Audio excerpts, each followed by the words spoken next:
الحمد لله رب العالمين والصلاة والسلام على سيد المرسلين أما بعد فأعوذ بالله من الشيطان الرجيم بسم الله الرحمن الرحيم سبق نمبر 11 سکون جزم۔ جیسا کہ آپ پیچھے پڑھ چکے ہیں، اس علامت کو جزم کہتے ہیں۔ جس حرف پر جزم ہو اسے ساکن کہتے ہیں۔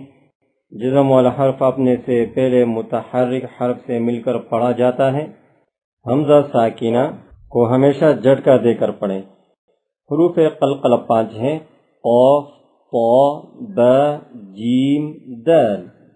ان کا مجموعہ قطب جد ہے۔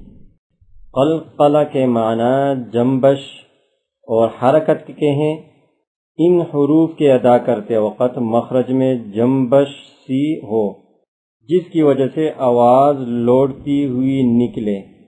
جب حروف قلقلہ ساکن ہو تو ان میں قلقلہ خوب ظاہر ہوگا۔ اس سبق میں حروف قلقلہ و حمزہ ساکنہ کی ادائیگی کا خاص خیال رکھیں اور ملتی جلتی آواز والے حروف میں واضح فرق کریں۔ ات حمزہ تا زبر ات، ات حمزہ تا زیر ات، ات حمزہ تا پیش ات، اط حمزہ تا زبر اط، اط حمزہ تا زیر اط، اط حمزہ تا پیش اط، از حمزہ زا زبر از، از حمزہ زا زیر از، از حمزہ زا پیش از، از، از، از،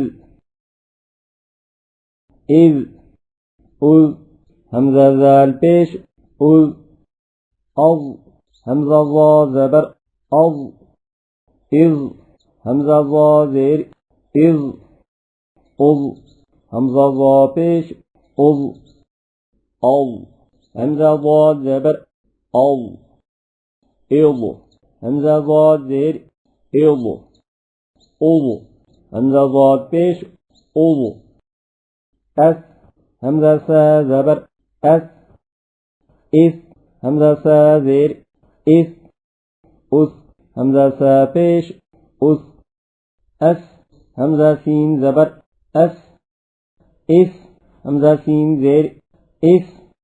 پورا ویڈیو دیکھنے کے لیے سجیسٹڈ ویڈیو لنک پر کلک کریں۔